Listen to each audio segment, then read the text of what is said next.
today what I'm going to talk about is, I'm going to talk about my work in the context of a book I recently published called Behavioral Formation. So this was an attempt to try and establish a behavioral approach to architectural design, and an architecture which draws on the logic of swarm intelligence and operates through multi-agent systems. And it's really about an interaction between bottom-up self-organizing systems and design intention, and the way these two things come together. So the book is really broken into three parts. There are essays which try to situate the work and in terms of a sort of broader context. There are strategies, which these are sort of methodologies and design processes, and then there are projects. And the projects, I guess, are an attempt to try and describe the design intention through the work. So some of the writing deals with quite technical things in terms of multi-agent systems, and the book really traces my work through algorithmic experimentation through the design projects, and most recently into robotic fabrication. And this is an attempt to really go from the type of complex geometries we were designing through to things that we can fabricate and build. So the work in the book draws from my practice studio, Roland Snooks. This has been around for about 10 years. And we're just in the process of reforming the practice. I'm starting a new collaboration with Laura Harper, and this practice will be known as Snooks Harper. And the Tectonic Formation Lab. This is a research lab at RMIT University. The lab looks at the interaction between algorithmic design and robotic fabrication, and the way these things come together to explore architectural tectonics. So we'll try and imagine what the tectonics in the near future might be. We're 9 researchers working at the Design Hub down the road at RMIT University. And in terms of the robotics side of the work we do, when we first got robots, about 10 years ago, we tried many different ways of using robots to build parts of buildings. In the last 6 or 7 years, that's really narrowed down to using robots for additive manufacturing, for 3D printing. And a lot of that work is started as 3D printing in polymers and plastics, and then has evolved through our research. So part of my work is to try and do research, and the other part is to try and get this research into architectural projects and out of the lab.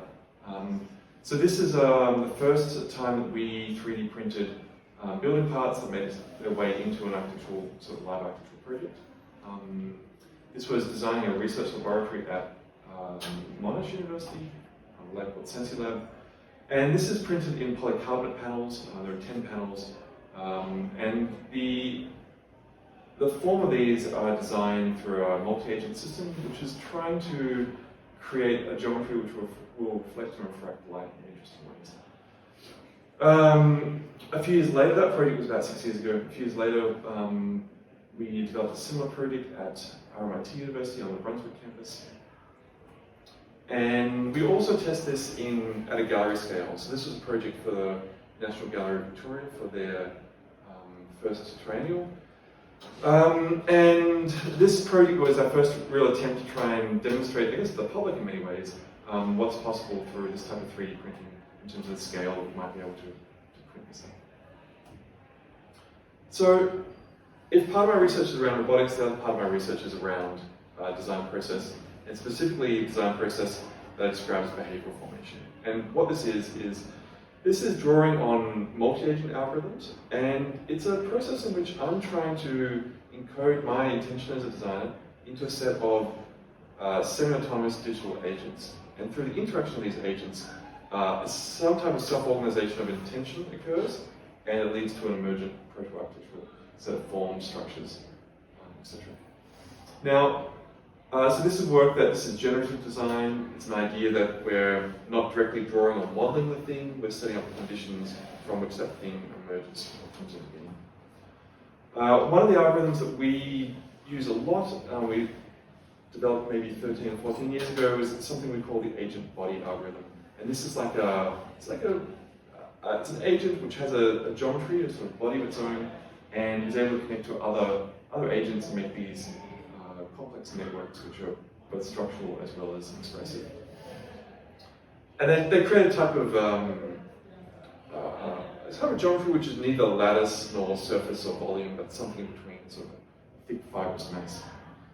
A lot of our work then is how you build these complex geometries, and if you're building at a small scale, it's pretty simple. This is a project that's only about 600 millimeters across. It's 3D printed in aluminium. And each of the elements are quite small. Each one is about 0.4 of a millimeter across. It's made out of about 1.1 million agents, which are interacting to give this type of, I guess, intricate, complex geometry. So it was an object that we made as part of an exhibition at the Centre Pompidou in Paris, which was trying to chart the evolution of algorithmic work in architecture, art, design. Okay, so that's the two areas which we work. They come together in something we describe as tectonics, and it's a word that's used often in architecture. When we're talking about tectonics, we're talking about the relationship between surface, structure, construction, material, fabrication processes. Maybe 10 or 12 years ago, these are the types of geometry I was designing. The first decade of my career was devoted to digital work, and at the time of designing these things, we had no way of doing them. And we sort of knew that the current construction paradigm wasn't able to build these objects, and so we were stuck with a sort of decision as to whether we simplify what we build or whether we try and engage with the building process ourselves and figure out things. And so we took on the latter as our project. And really the lab at RMIT and this research comes through a whole sequence of projects where they're genuine experiments, where we're testing something, they fail, we learn from that, we do a new test, and through that the work evolves, and in a way I guess what the work is doing is creating its own, it's sort of self-generating, I suppose, the sequence. So the first of these, this was back in 2013, we started by looking at fiber composites, and so this is fiberglass, and what we were attempting to do is to compress surface, structure, and ornament into a single irreducible whole. So something that you couldn't separate out what was structural and what was ornamental or expressive. They became one and the same. Through this network, in this case of polyurethane foam bodies, or this kind of structural network embedded within the fiberglass. We then tried to scale this up for various different projects. So this was about 10 times the scale. We had to sort of shift to a different mode of fabrication.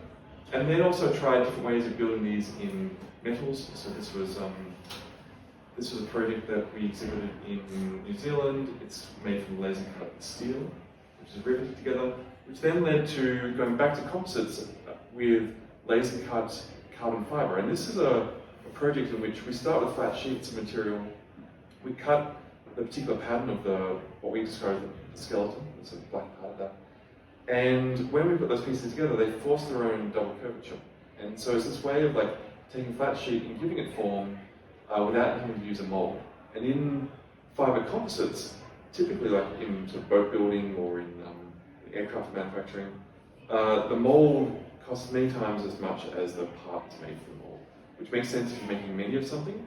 But if you're trying to make something which is a one-off that has no repetition, you have to work out a way of removing the mold. And a lot of our work has been about how do we get around the problem of the mold.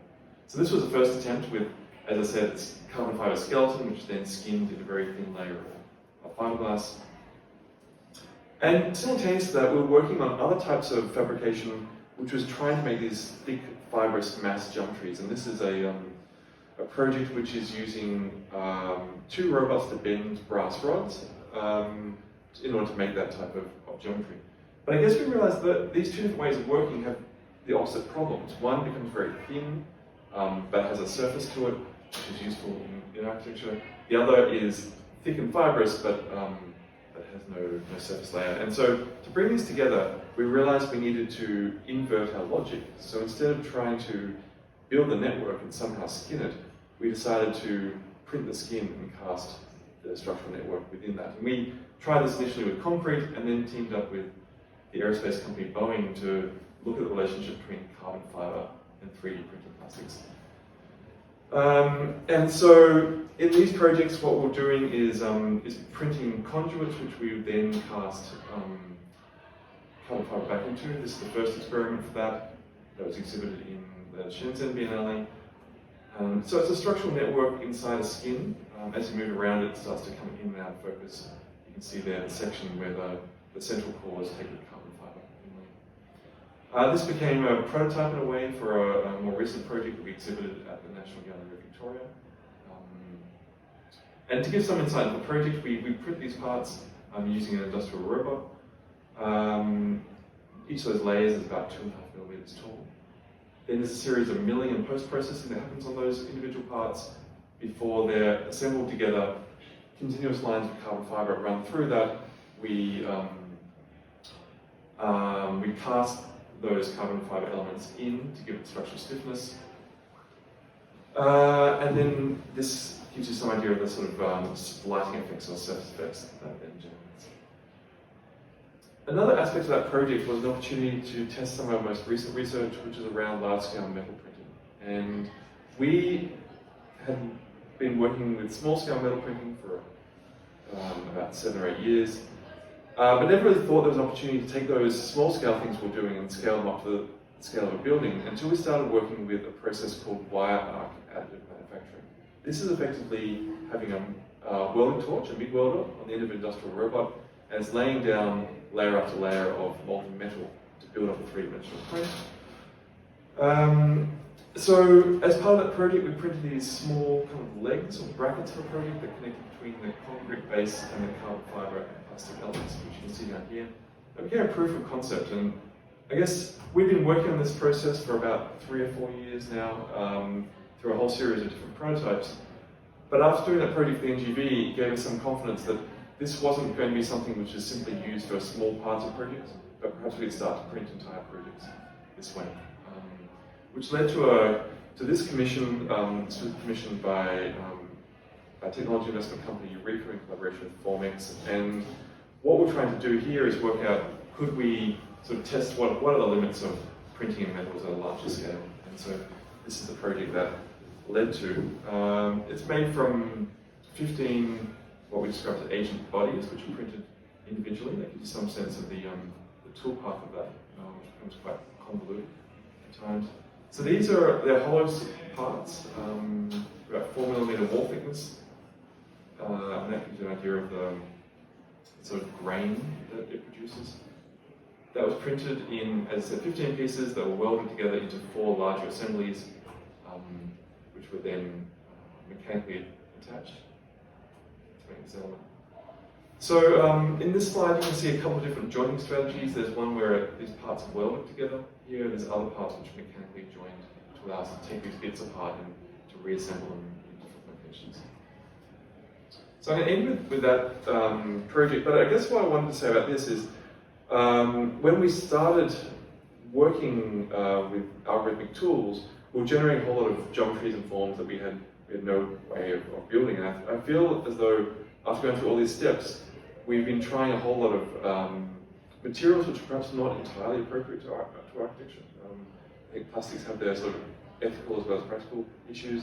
But I believe once we've got to this stage, we're now printing with a material which does have a great deal of architectural possibility. And I think for sort of the first time in a way, we're in a position to be able to realize or achieve some of the early ambitions of the work.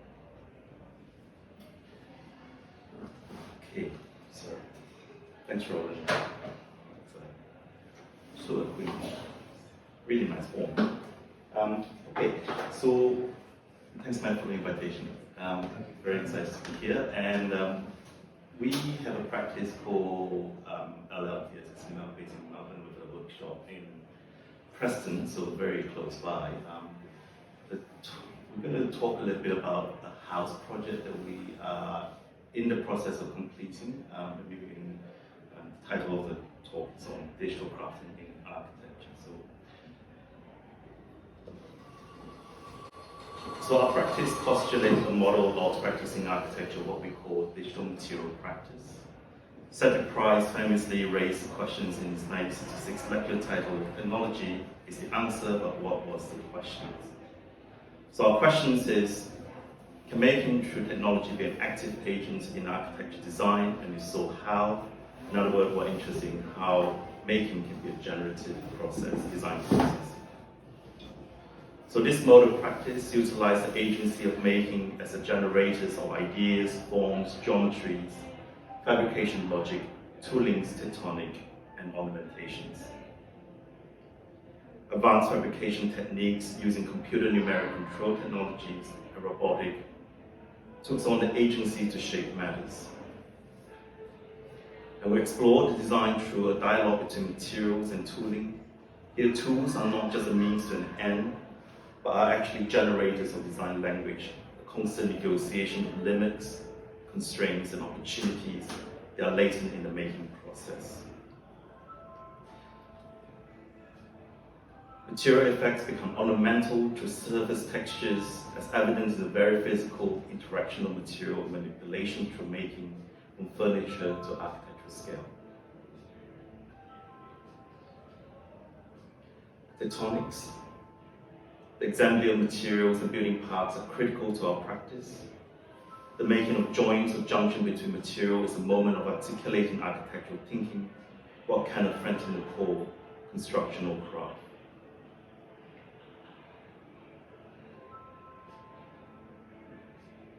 Here, detailing through construction facilitates the development of unique architectural expressions, and through continuous prototyping, design language evolve until you strike an effective balance between tooling and tectonic procedures. Through serial prototyping at various scales, construction's means, or methods and techniques become the fundamental ideas behind our work, and it's therefore important for us as a practice to question the nature of making and craft. And more critically, how this can start to shape the design and construction industry after decades, if not centuries, of marginalization of the architectural professions. So before we go on to talk a little bit more about the house project, I want to kind of do a little bit of preface around some of our thinking around craft and the research that we have conducted. And part of it is formed part of my PhD work at RMIT a few years ago and continue to inform our practice. And it's kind of stemmed from these two books. On the right-hand side, you have Lambert's Metaphors, books on how things shapes the mind, written from an archaeological perspective, based on actor network theory. And then on the left-hand side, David Pye's seminar book, The Nature and Art of Craftsmanship. So Pye described workmanship as a balanced act of risk between tools, materials, and technique. And so in his mind, making is about managing risk, and craft is about attaining control of maximizing risk. We call workmanship risk. So, but what is also interesting is that Pye insists that the risk in making occurs at various stages of the making process, even in mass manufactured objects. So this level of risk is most evident when craft people make tools or modify the tools to invent new techniques. And metaphorists also observe very similar phenomena from the archaeological perspective. So he looked at how primitive men and women would make flint axe head. So instead of thinking of the design of the axe head as a preconceived forms, then executing it, metaphorists talk about an incremental process of making and designing, that every strike of the flint condition the next strike, so the object is never fully designed, but is worked through the material. So what does this mean for architecture? Okay, let's talk about House 05. So, situated in inner eastern suburb of Northcote, the site is a rear part of a high street shop measuring just 4.5 meters wide. There are numerous vacant plots like these considered too small for development, especially for a two-bedroom townhouse. We see this typology not just suitable for our own site, but also other similar inner city sites which just sit empty. The strategy is to first elevate the garden to the roof.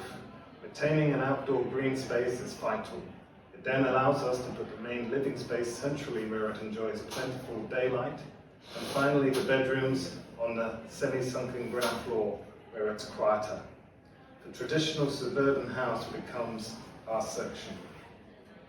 To navigate these spaces and to deal with the differences in levels between the front and rear of the house, we have 3 staircases. A stair that takes you from the car park space up to the living space, a stair that takes you from the living space down to the snug and bedrooms, and finally a stair that connects all floors to the roof terrace at the rear. Our vertical circulation eliminates narrow corridors.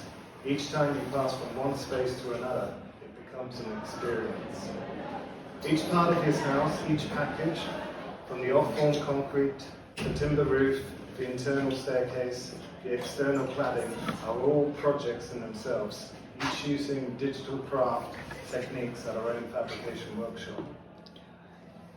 Beginning with the off-form concrete, we wanted to expose the concrete finish internally, which gives us the benefit of thermal mass, keeping the internal temperature constant throughout the year. Due to the site constraints, we've had to use a lightweight plastic formwork. No cranes required, just stacked and locked into each other. So the question is, what should this exposed concrete look like? And technology allowed us to experiment. Our final solution was using a single tool to engrave into lightweight insulation foam. Only the depth and frequency of the parallel lines would change. These foam panels were then fixed onto inner face of the formwork before the reinforcement was installed and the formwork closed up ready for the concrete pour. And here is the living room wall. With both the short elevations fully glazed, the daylight plays against the pleated texture. The concrete package took a total of 4 pours. After the foundations and ground slab, the lower wall was poured to almost 600 mil above the first floor level. Then the suspended slab was poured, which gave us a new platform to work off to finally finish the upper walls. This diagram shows our incremental working method. After we identify the parameters and work within the site constraints and the construction sequence, our software allows us to simulate the fabrication. This leads to our first prototype, which feeds back into the loop until we're happy with the outcome and we go to construction. Finally, scanning in the as-built, because site tolerances means digital isn't reality. We need to know where the walls are exactly for the next package. Of course, we didn't stop at the walls. The engineer, in their wisdom, insisted on locating a rather large downstand beam in the middle of the front bedroom. Naturally, we saw this as an opportunity, extended the pleated texture to the soffit. This time, instead of foam, we used MDF because we needed to walk upon it. Our robot arm was used to mill the texture into 6 large triangular pieces. It was by pure fluke that the reach of our robot arm matched the width of the room. It was a bit of a challenge getting the molds into place, especially under the projecting reinforcement, but once the formwork was removed, the texture of the walls aligns with the texture of the soffit. An additional feature of this room is the circular window. We've already cast a concrete sill, and we decided for the glazing to commission a local artist to make a hand-blown glass glazing plane. So at this point of the building, digital craft meets traditional craft. So the process of incremental constructions and designing is taken through all aspects of the house, including the plywood roof structures, which is specifically engineered for the house. This workflow diagram shows how making this incrementally built through our scripting process we get knowledge came from both physical prototyping and the making process. And when we're starting to make the roof light, we use augmented reality to assist us in tailoring the brass lining to the roof light, and here making it become augmented through digital technology. A similar technique is also being used to fabricate the vertical trellises that forms the east and west elevations of the house, where each pipe is individually bent using the digital pipe benders and assisted with augmented reality. We use hologram for this project. So I'll finish off with the baroque stairs, connecting the living space with the snug, bringing lights into the center of the house, and consisting of over 200 layers of plywood stack and post tensions with steel rods, topologically with more balustrades, or stair thread into a single form material logic. Here's a worm's eye view of the stair that splits the stairs apart, like orange, if you like, to reveal the textuality of the form. And this image will form part of the upcoming book of Europe. Titled, we all have the pitch. I was going to say that to the end, but perfect. Titled Machine Aesthetics and Baroque Tendency. The book is very much about a part manual on digital fabrications and part manifestos on digital material practice, looking through the length of the various packages that's documented in this house. We're interested in the realignment of the various and disparate construction techniques to digital information as a form of craft processes.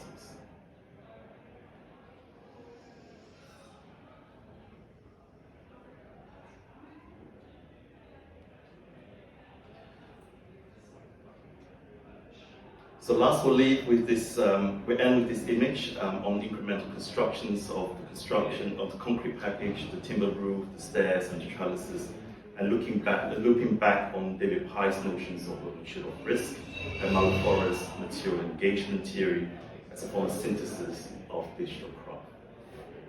Thank you. Beautiful. It's going to make a really lovely book, which will be out next year, we hope, late next year. So the first thing that springs to mind for me looking at both of your work is a very old aphorism, very famous aphorism by Louis Kahn about what does a brick want? A brick wants an arch. So in your instance, Roland, what does a 3D additive manufacturing tool want? Does it want a kind of fibrous assemblage? How did you land on that particular geometry? Well, I guess the work we do is really like a negotiation between what algorithms want to do and what robots want to do, or what material wants to do. And I think that the work we do is probably a lot richer and more interesting. The projects that have been built as opposed to the earlier work that's purely digital. I think the reason for that is that that all these materials and all these robotic fabrication processes have limits which we don't necessarily realize when we begin working with them. And like the limit in terms of what you can print in plastic versus what you can print in metal, in terms of the types of geometries you can create, are quite significant. And once you understand those, it starts to get fed back into what you design. And so all things that we design do have this negotiation between our intention as designers, things that we're attempting to create.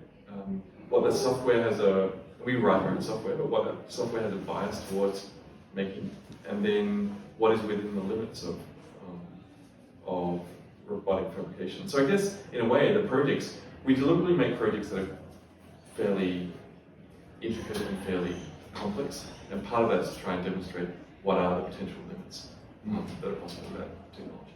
And that feedback loop, in a sense, is kind of like an extended craft, really, isn't it? As a craftsman, you would basically learn from doing and from building.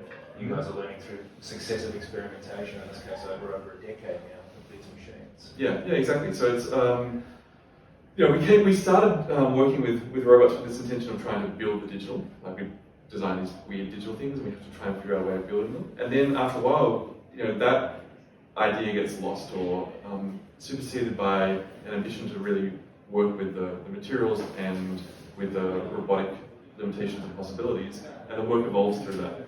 So yeah, it's a type of constant crafting. In that way, is there a kind of authorial intent involved? Like with this fibrous assembly, is this a natural outcome of this algorithmically driven craft process, or is there a degree of choice here?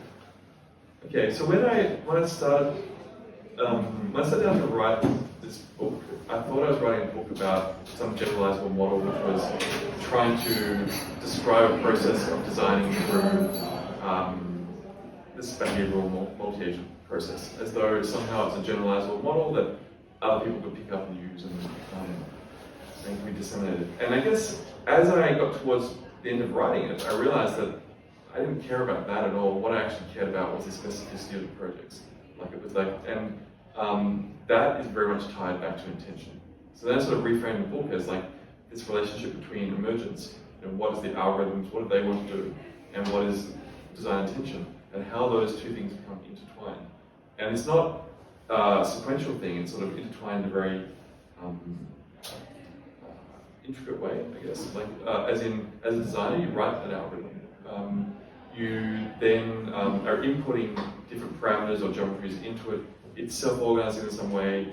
Then I'm coming back in and I'm not simply selecting the outcomes, but going back in and modifying things and putting it back in the algorithm. And there's this constant back and forth between things that I do manually and things that the algorithm does in an automated way. And so I guess intention gets loaded into that process at a whole lot of points. And so I think that's a lot different to the way many people consider computational design. And I think people, particularly people who are outside of computational design, often see it as this desire for automation, this idea that you set the process and it just creates something. But actually, it's much more akin to crafting. Really. So in that sense, that the title of your book, and we did have the book available today, everybody, another plug, Behavioural Formation. Where does the behaviour sit in that process? Are you programming a particular kind of set of behavioural parameters for the algorithm to operate within, or is it for the manufacturing tool to operate within? It's based on the algorithm, and so I describe it as being behavioural because when the algorithm is based on a series of behaviours, you could also think of them as rules or procedures, and each of these behaviours interact. So they're very simple behaviours that have to do with vector mathematics, really. It's like the way one piece of geometry or one agent is going to relate to another piece of geometry or agent within its vicinity. So it's going to look around it and see what's there, make a decision as to how to align to something, or to separate from something, or to connect to something. And then these are very simple rules, but when you put all these rules together in a recursive way, like each of these, sometimes a million agents are interacting with thousands of steps, that then generates something which is highly intricate and self-organized. And so the behaviors are those simple individual rules, I guess. And then formation is the thing that emerges from that process. If you were to design a townhouse, a terrace townhouse, through this process, what would you end up with? It's a really good. It's a really good question. I mean, We've got there's an empty plot next door. Look, it's a really good question, and I think that all the things I showed, most of those things are in galleries. The first few things I showed, of course, are part of built architectural works, but we don't ever see them as sculptures or pieces of artwork. They're definitely architectural prototypes. They're things that want to grow up to be a building. They just haven't grown up enough yet. Right. So when I look at them, I see a whole lot of architectural potential. And I think that it's also more evident, I think, to the general public when they see the most recent ones in terms of the materiality of it and the metal printing. So our next project is actually almost the same kind of dimensions. It's 5 meters by 2 stories, and we're trying to print a 3D print a facade, a steel facade for a building. So that's the kind of next ambition. And that's what we try to always do.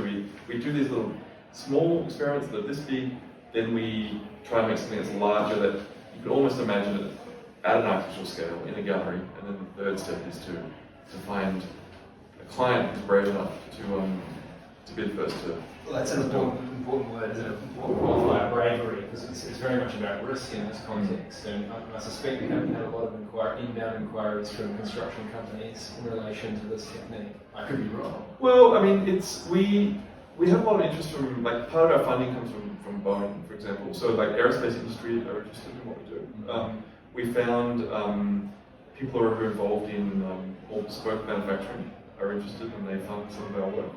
The traditional construction companies, no, we haven't had interest from them. I mean, it's very, the construction sector is incredibly slow to innovate. Like, it's like, these guys are like leading the way with that. It's not coming from like the large construction companies.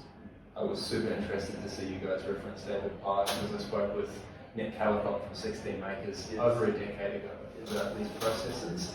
And one of the things he said then was this file factory is just complete, it's a myth. It's non-existent. As soon as you get on site, the stuff just explodes. I wonder if you could talk a little bit about the process of trying to sort of bring these digital fabrication tools into the context of a real world, a very, very constrained site in this context. Well, is file factory a myth? Yes and no. Yes, it's a protocol. It's the ideal set of protocol that we all kind of kind of package it and sell it and educate it to our students too. And in reality, it's not like that. And I think the conversation you have with Roland there is really interesting because it's a similar sort of process of struggling that we're trying to do. Is that we can start with the form, but we will never be able to build it. So for us, we always start with the machine tools. And so we almost start quite on the other side of the world with the machine tools.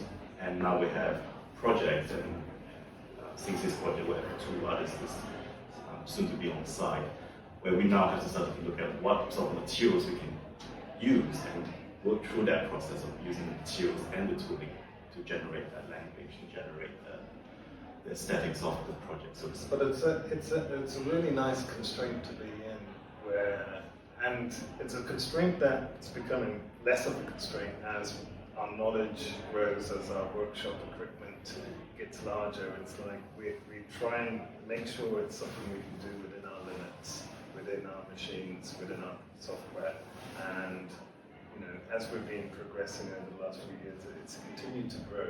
Our library of what we can achieve is becoming, increased vocabulary. Yeah, I think that the relationship between file to production breaks down is whenever you need to interface with something else. I think as we very quickly realized that as a self-contained piece, it's very easy to work with. But as soon as we land on site, as soon as someone starts to dig, it's going to dig slightly differently from what we actually draw. As soon as the contractors put up the scaffold for the formwork, for the plastic formwork, for the concrete, for example, they are supposed to be perfect. The German-made formwork, right? They're supposed to be plus or minus 0.3 mil polymers. By the time we install it, they're creeping by about 5 mil to the other end. Yeah. And we very soon realized that actually, if we just continue and let the process drive us, we just end up with a power shot, basically. Nothing will really line up. All our pattern will be completely destroyed. So that the notion of intent that Roland was talking about started to will us back and go, well, okay, so how do we start to deal with that in reality on site? So, and that's when we started to realize actually, once we scan it, we can feed that data back. And so we don't produce all the formwork, all the formwork for all the 3-4 pours in one go. We actually do them in stages.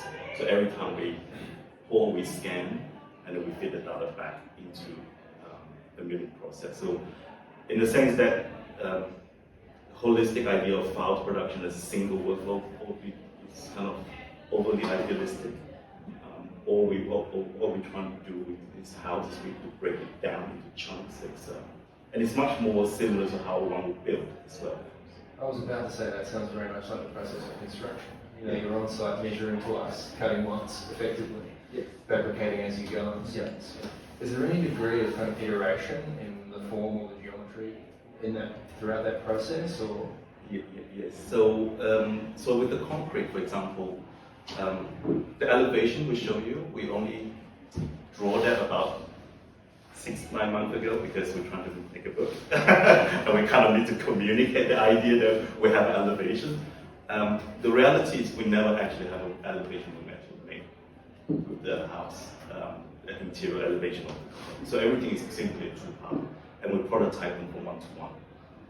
So all the pieces so not with the aesthetics and the geometry of it, it's all from the 1 to 1 prototype. And we make a 1 to 1 to convince our concreters to actually make a cast for us and stuff like that. So the idea of a complete elevations is mysterious for us until it's been poured, it's there, we took off the mold, and then we actually made the drawing afterward. So it's a complete. We had a good idea what it was going to be, but we could never sort of fully, we never fully modeled it. We only did the tooling. We ran a few simulations in isolated areas, but in terms of running a simulation, the entire elevation was too much for our computers.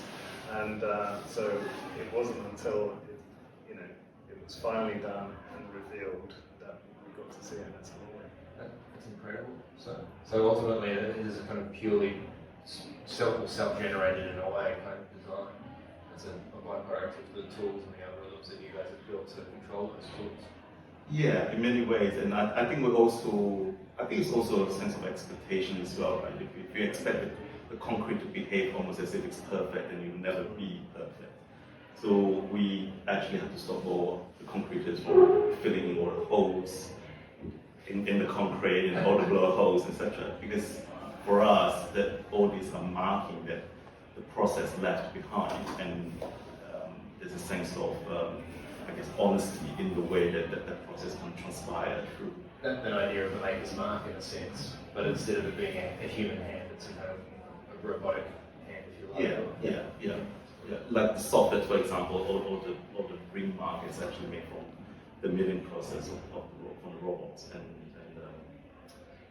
and the way they cut diagonally across the formwork and leaving all these kind of rings, essentially kind of contouring. And we always thought that we can get rid of it. It's actually completely imprinted in the concrete because the layer of the MDF actually seals the moistures in the concrete when it cures. So it leaves kind of a band marking. Like contour marks on there, which were completely unintentional, but it's the maker's mark. Yeah, lovely. Are you finding there's a lot of friction with the more conventional trades that you guys are working with and building this? Yes. Question answer. No. I think it's. I think where we can, we try to. We try and manage as much as we can ourselves in order to avoid that friction. We don't just leave stuff to the trades to come in and do. We guide them very intensely to make sure that they understand what we're trying to achieve and they understand what they shouldn't be doing. A lot of templating. Right. It's almost like making a dress, basically. Some part of it is almost like making a dress. Like the staircase interface with the concrete, the pleating process. Of course, we can scan as much as we can. But there's only so much you can get out of the point cloud. At a certain point, we're basically templating somehow to double check that our scan and the actual fabricated part is actually matching. I mean, it's cheap for us to do a quick template, put it on site, see whether that needs to extend 3-4 mil, then to fabricate everything and find it doesn't go in. Yeah. Part of the philosophy of 16 Makers, well, this is going back a decade now, so I'm not sure if it's still that philosophy, was particularly around this idea of filing factory and what have you, was this hope on their part that this sort of dichotomy between the builder and the architect would begin to break down, and perhaps at some point in the future you wouldn't even have architects, you'd have sort of designer fabricators ultimately. It feels a little bit like you guys are kind of starting to move in that direction. You're the trade and you're the designer, you're basically design and delivery in a way.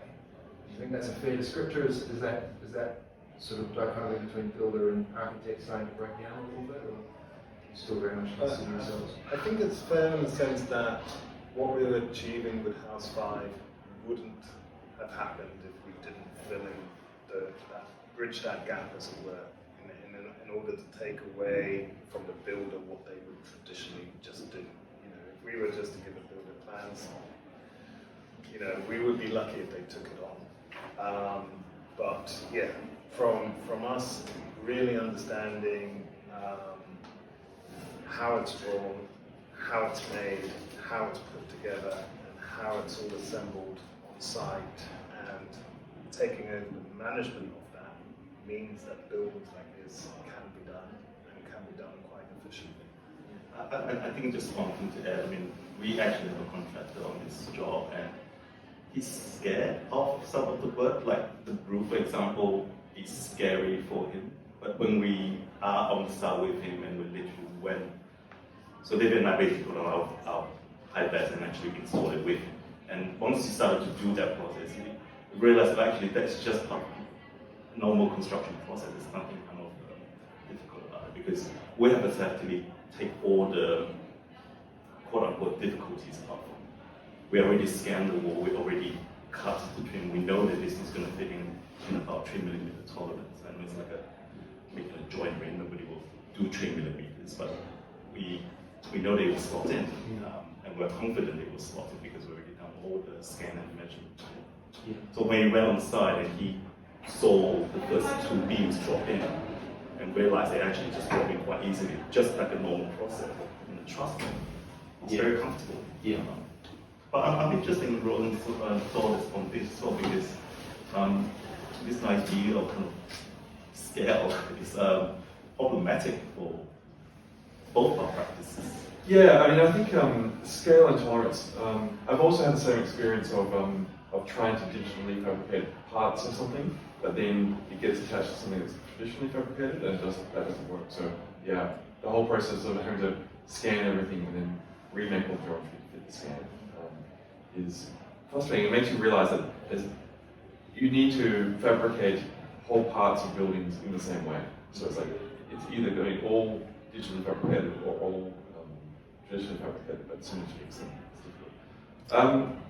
I think that often people look at things like 3D printing and see it as assume it's a very accurate process because it's done by a robot. The robot supposedly works to precision of some millimeter, but then of course it's real material, and there's real materials behave in interesting ways, and we find that all things we 3D print warp, and they warp because they build up their hot material, it's cooling, and in the cooling process it's contracting in various different ways, and of course we make things like complex geometries. You don't quite know how they're going to cool and contract, and so part of that, originally when we first started doing that, like first started printing metals, we thought what we need to do is work out a way to like anneal these pieces or do something to them to keep them as accurate as possible.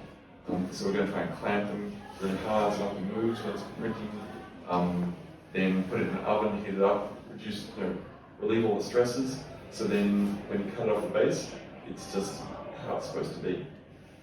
But then you also realize that if you just give these 2 bits that have warped to a skilled fabricator, they're just going to like bend it and shape and weld them together and it works. And so after a while we realized that actually maybe this obsession over tolerance and resolution is not important because actually if you do really engage with skilled craftspeople, they don't worry about those things. They're like, oh, we can fix that. And I mean, you have this thing that's, we've written tens of thousands of lines of code to get our processes work to print these things, and then it's a guy with a blowtorch. It's going, oh, I want a blowtorch, and I was like, get a clamp it here, and it works. Yeah. So in some ways, I'm beginning to embrace the kind of messiness of that back and forth.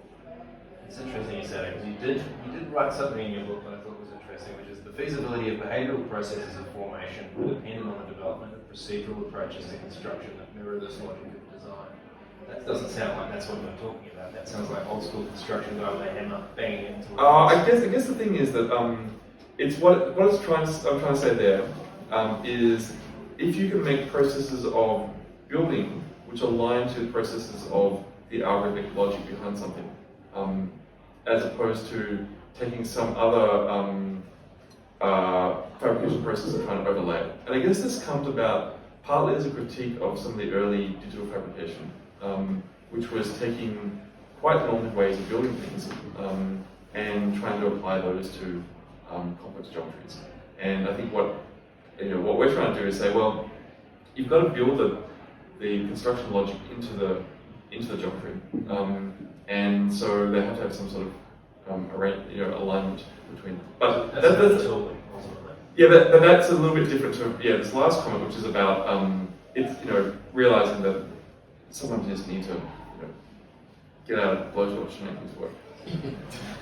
Get a hammer out. Yeah, yeah, exactly. Yeah. I love that. I guess one of the other things that strikes me about this project is actually, the interior is beautiful, and obviously the construction techniques that you've just described in some ways are actually quite conventional. You're talking about poured concrete, the ancient Roman, I think it's really changed that dramatically. Do you think there's been any kind of impact on the plan of the building, or is that plan just a rational response to the site constraints? Again, like a more traditional kind of plan. The plan of the buildings if you notice just now, it's basically one big giant rectangle with a circle in the middle of it. Right? It's both. We spend a lot of time conceptually trying to negotiate, and so this is where fabrication are not just technical anymore. Because what we're trying to do is we're going to say, well, we got all these constraints, right? All these fabrication constraints and all these site constraints, and how do we negotiate them down to the simplest, most effective kind of spatial devices? One of the things that we gave ourselves is we don't want any corridors in this house. So David was talking about the 3 staircases, essentially create this kind of bizarre kind of circulation loops around the house, which means that effectively all the stairs are slightly wider and you use them as a space. So from the plan point of view, that circle as a device is, in a sense, a very traditional, it's Palladio, right? Let's face it, it's Palladio. It's 2 circles bisecting a space. It's a very effective device, and the crochet spaces become more the amenities. And what we realized, actually, the circles are incredibly useful because, and this is what we will be writing in our book on Baroque tendencies, that these circles are a form of setting up of geometries that actually had huge implications, and that unfolding of that very simple gestures of center point and radius means that all the conditions around the fabrications of the staircase and other spaces are now being set up from that relationship. So in that sense, the planning is implicitly, in my mind, tied to the fabrications, but at perhaps a much higher conceptual level, and also at kind of the spatial level. Yeah, it seems to me like this is the first time I've seen the project in its totality, I guess.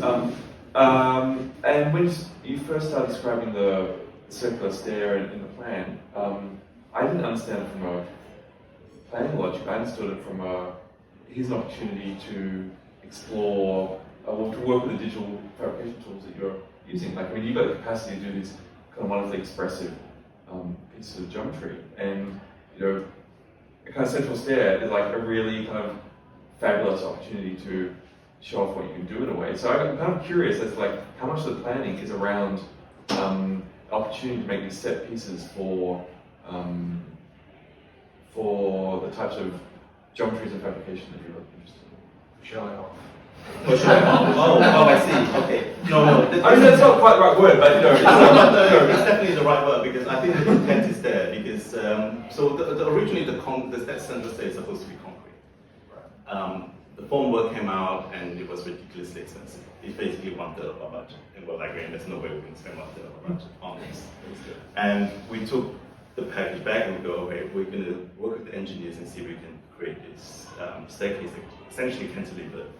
So we both look at, Press and I have done a huge amount of studies on this sort of Baroque staircase, nudging each other, so about 20 mil, step, and we thought, well, we could do that easily with plywood as a form of layering. And this is when I go to David and go, well, as this is the only interior volumes, let's do the shop of fit, because everywhere else we are highly constrained. The wall, the concrete, we're very constrained by what the fabricators do, what we can do, budget. The roof, we have engineering constraint. A certain expressiveness of it, but it's doing a lot of work. But this staircase is really where we have a lot of freedom there. I think Roland, you're absolutely right. I mean, so I think in my mind, this staircase operates on multiple levels.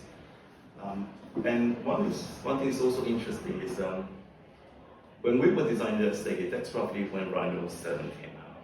And Subdi become part of that tool set. And I basically went to the office one day and go, let's Subdi the shit out of this service. So you see all that bizarre formations around. The lower part of it is incredibly fairly normalized, and as you get out, it becomes more and more grotesque. It's hard to please, and wherever it hits the light, the whole surface starts to dent back. It's as if it's behaving more like a piece of fabric. And that intention is really to bring that the concrete ideas back, the pleating ideas back into the staircase. To see how we can make this timber which we have been practicing for the last 10 years, working with the same materials. How can we make it almost the same as plastic in its geometry?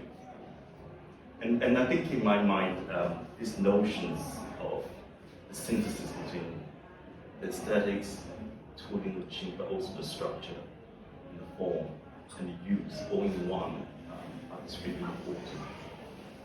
And light, obviously, I mean, it's just fantastic. Like the light falls through that space from those very cool Lucian light cannons right at the top through that scale. Yeah. It's very, very evocative. It's probably a good opportunity to throw out to the crowd since we've got an intimate space. We don't need mics. Anybody want to throw a question? I had one for Roland.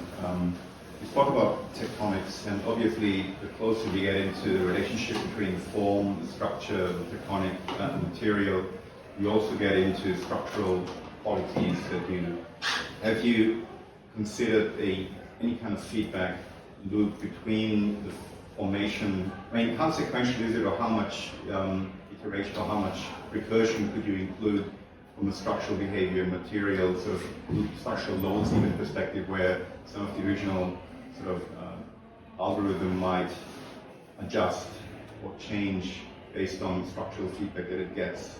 You have a lot of control by now over the steel and its behavior from a formal perspective. How much control do you have about its structural performance? Yeah, okay, look, really good question.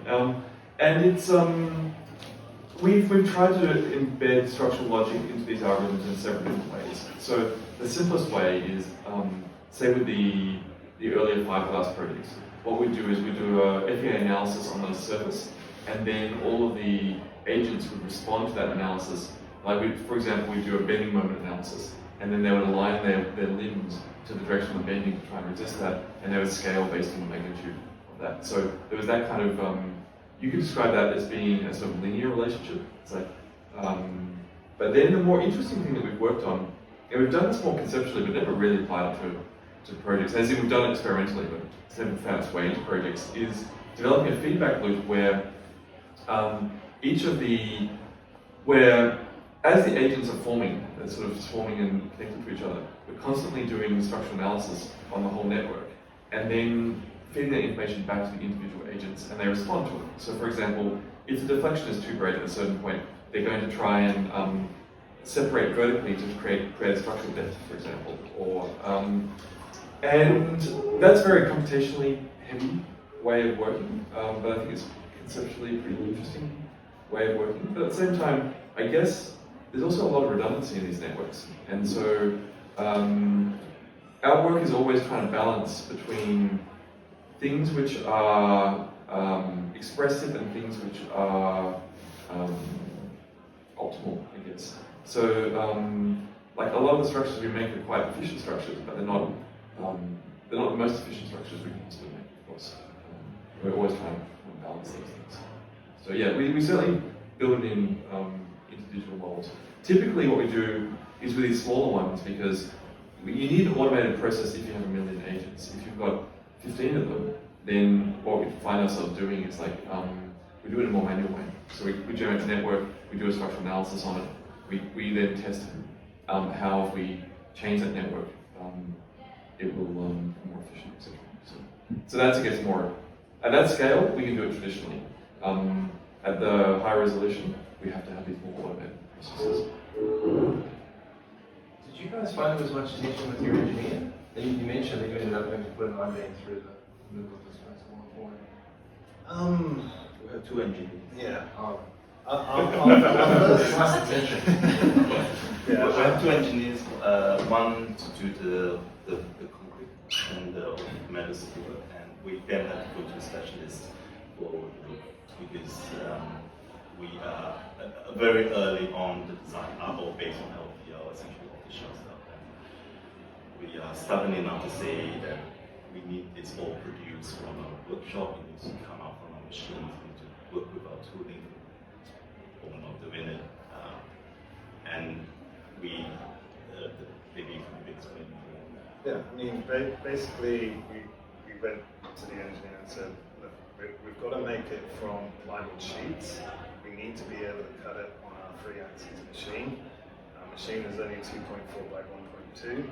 We need beams that are going to span 4 meters. So help us out, how can we achieve it? So that's where we came across the specialist engineer who has done projects where you simply laminate up plywood in order to sort of create those extra long strands. I mean, it's not traditionally done. You either use glulam or LVL, but in our case, we found someone with experience and knowledge of how it can be done. They guide us through how we actually do the lamination process ourselves using a structural polyurethane. And yeah, we were able to simply construct everything within our own workshop and then to deliver to site, craned and slotted into place.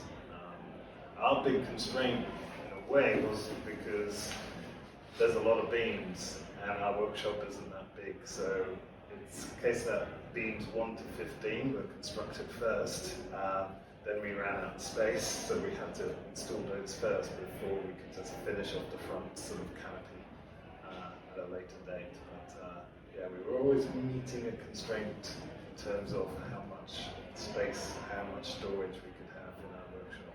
But, Did those engineering constraints then inform the sort of generation of the design?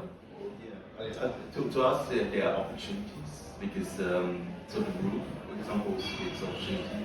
So what David didn't describe is that the roof are 3 layers that all finger jointed, so they don't slip, and all the joints are staggered.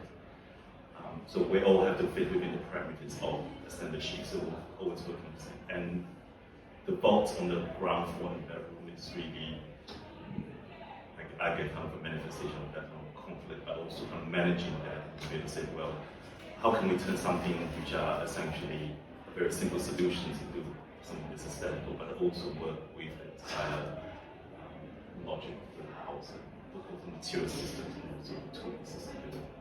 So there's a kind of a dialogue there, kind of a feedback loop with the engineering work. Yeah. Was it modeled parametrically in that way? I mean, that's effectively sounds a lot like what you were doing with your swarm logics and things in terms of the algorithms you're developing to develop the structure of the shapes. Is that something that you were doing as well, or is it a much more kind of conventional way of... So I think it's a much more conventional way of dealing with it in terms of kind of the process of the dialogue between the engineers and the design process. So certainly doing the roof, but because the roof actually has to do quite a lot, it's not just doing the whole metal space on the inside, but it's actually holding up the mounted roof on the top as well. And it has to do all this crazy stuff on the top. Yeah. I mean, the form itself was obviously scripted. We sort of took key sort of curves across and sort of created the form and then split it exactly where we wanted the beams to be and the cross moldings to be.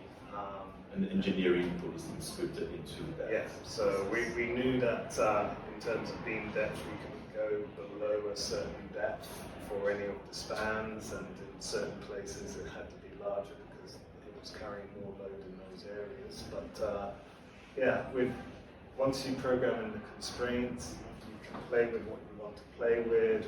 We wanted to play with the form of the belly, but as well as the roof at the top is doing something significantly different because there is going to be a green roof on there, so most of the roof faces north for the sunlight. But yeah, and then once you've got that, we're using other software to then split up those beams and nest them in the most economical way onto an 8x4 foot plywood sheet. Because we don't have money to burn on this project, we need it to be as efficient as possible. Probably got time for another 1 or 2 questions if anybody's feeling brave or keen. Yeah, just a general question. Would you put, say, these particular algorithms in the same, I guess, level of an architectural plan or a section? Just given that, yeah, it's something that's a lot's happening going on, but a lot of it's really undocumented because there's a lot of code that we just don't. Yeah, we do know something about it, but it's not. We don't know all of our processes yet. Well, So, in a way, a plan is one way of describing architectural intention, and another way of describing it is through setting up underlying behaviours or rules or something. So, in a way, I don't really see. I mean, they're very different ways of working, but they're both ways of working, which is about trying to translate intention into architectural form spaces, construction, etc.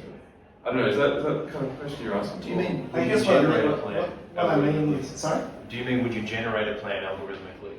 Or it's sort of like, would we consider in the same sort of discourse as being an algorithm and being one of these books? Say if you just have a piece of code and putting it up against it as a plan.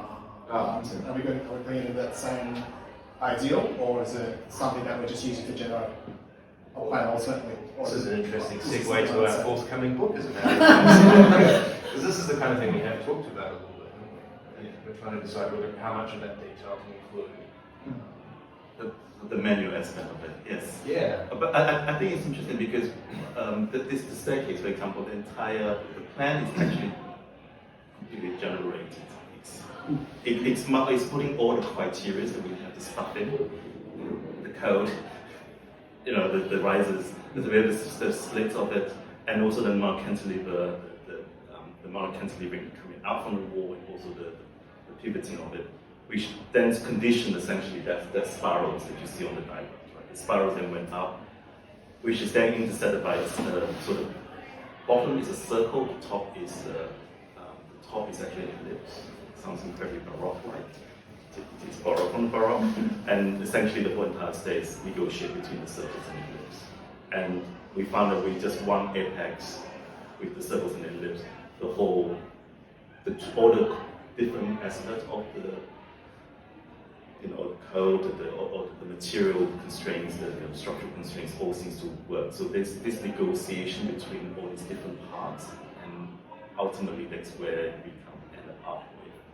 So I think you could easily script those information, and I don't really feel that it's not impossible. It's the same thing with the roof's shape, as David was trying to describe earlier. Essentially, we were given a kind of envelope, structural envelope that we can play with. And, so I think this is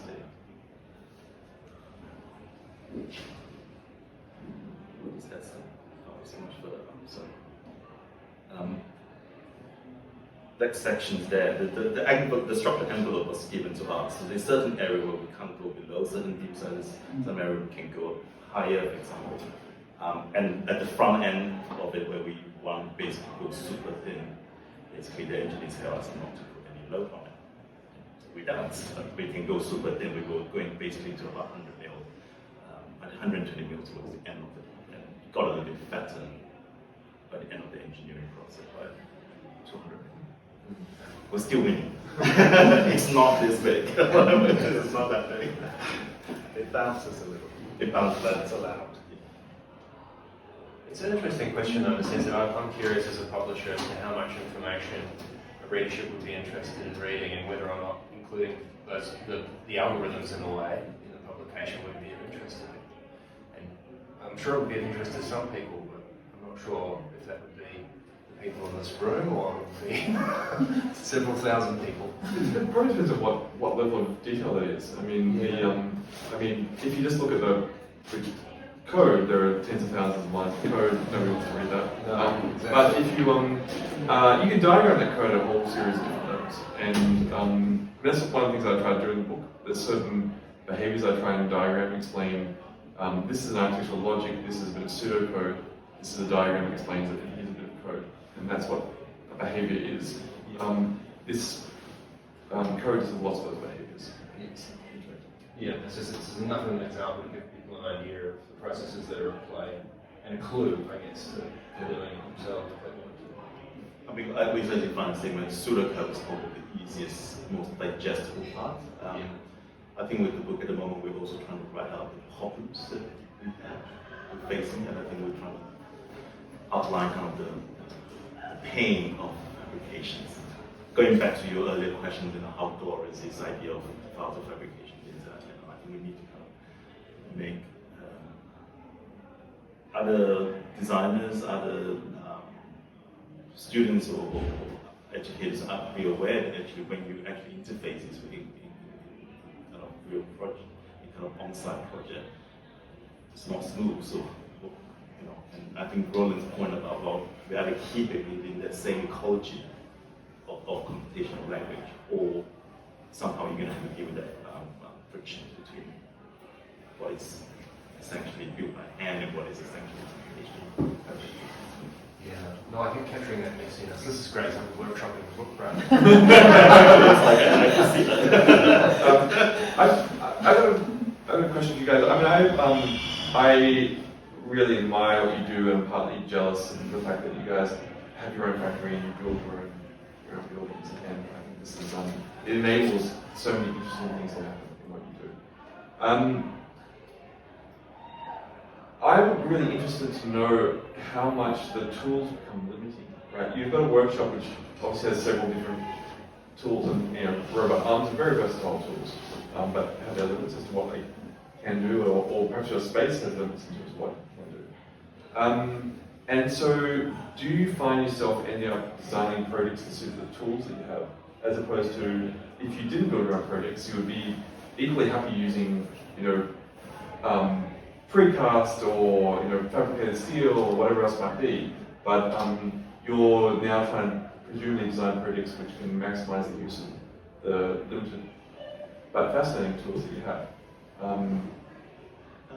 It's a very interesting question. So I think maybe there's two parts of it. One is when we were doing this house, a lot of tools are reasonably, early stage development.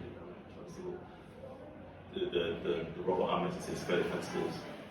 We got it, and more or less, year one we were producing the software. Basically, we said, actually, we can use it this way.